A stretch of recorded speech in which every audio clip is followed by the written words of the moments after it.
Welcome back. I'm Miranda Kahn. Another blogger becomes a victim of a deadly attack, and that's where we begin our look at news from around the world.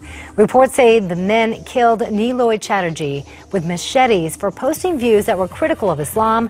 The Bangladeshi man is now the fourth blogger to be attacked in a year. And a snub to Japan, North Korea announces it will launch a new time zone. It will now set its clock back 30 minutes behind South Korea and Japan. It will take effect August 15th, which is the 70th anniversary of North Korea's independence from Japan. Taiwan braces for what is currently the biggest storm this season. The storm is expected to make landfall tomorrow, bringing strong winds and heavy rainfall. Taiwan is deploying 35,000 military personnel to move residents out of the path of that storm. And you're looking at footage now of a tornado touching down in western China. The video shows it's throwing sand thousands of feet into the air. Look at that. The heat wave across China reportedly contributed to this unusual tornado in this dry and rainless region. I've never seen anything like that. Well, of course, a lot of serious headlines today, especially reaction at home to the GOP debate, to important stories making news across the globe. Yes, everyone has a comment about it. Yeah. That's why we want to take a look at some of those comments that you posted on our Facebook page and on Twitter. Friday, we're going to take a look at some of those in just a moment, but we want to lighten things up now with a look at some of our headlines and punchlines. The White House said today that President Obama followed coverage of the debate tonight, but had no rooting interest. He followed the debate, no rooting interest. I guess he watched it the way most people watch NASCAR, just waiting for a car crash. And if you look at the campaign so far, I think they might be running out of names to call each other. I mean, they've literally gotten through the entire alphabet. Watch the letters at the top of the screen. Absurd, bully, clown, dumb, embarrassment, fools, guilty, horrible, ignoramus, know nothing, losers, moron, numbnuts, offensive, pathetic, questionable, ridiculous, stupid, terrible, ugly, vicious, weak, X-rated, Yahoo, zero. It is one of the few times I've known you to be dead wrong.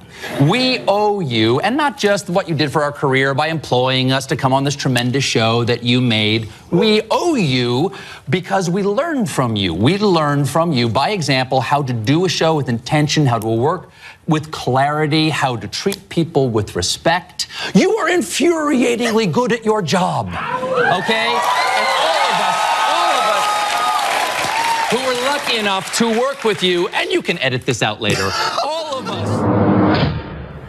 Wow, what a tribute. You know, Holding back the tears, but wow, what a nice thing to say. I still haven't watched The Daily Show, the final episode from last night. I have it DVR'd at home. Were you surprised they didn't do it live?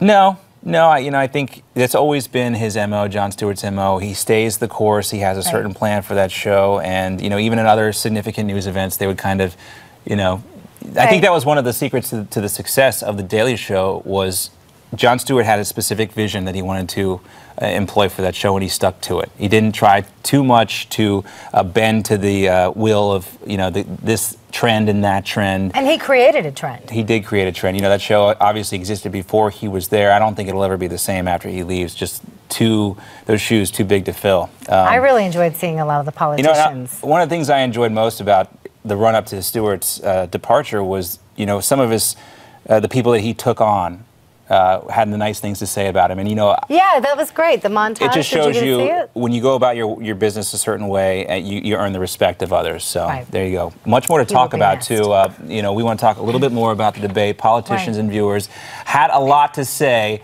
not just about the debate itself, but the way it was covered. Yeah, lots of strong reaction to the candidates' performance, even the performance of the Fox debate moderators and whether they were fair in their line of questioning. That's what we'll focus on for today's rehash segment. Here's what Donald Trump actually had to say when he got back to Manhattan late last night. The real Donald Trump tweeting at Fox News, "I expected better from Megyn Kelly, wondering what is her hidden agenda." RNC Chair Reince Priebus tweeted this, "Simply incredible. Last night's GOP debate doubled the previous record for most watched primary debate in history." 24 million people tuning in. That's big. This tweet was coming from Montel Williams. he said he liked the debate and Megyn Kelly. We should be thrilled.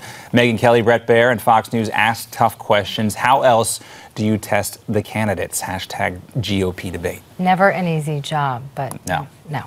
Well, here's what our Newsmax viewers had to say. Of course, a lot of them tuning in as well.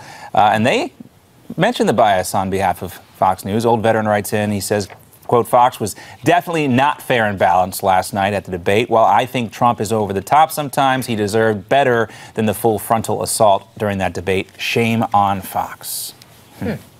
All right, coming up on on Newsmax TV. Yeah, let's little tonight, clarification there. John Sununu will be right here on Newsmax TV during Newsmax Prime with J.D. Hayworth, and Carl Higbie, former congressional candidate, will be on the Steve Malzberg Show.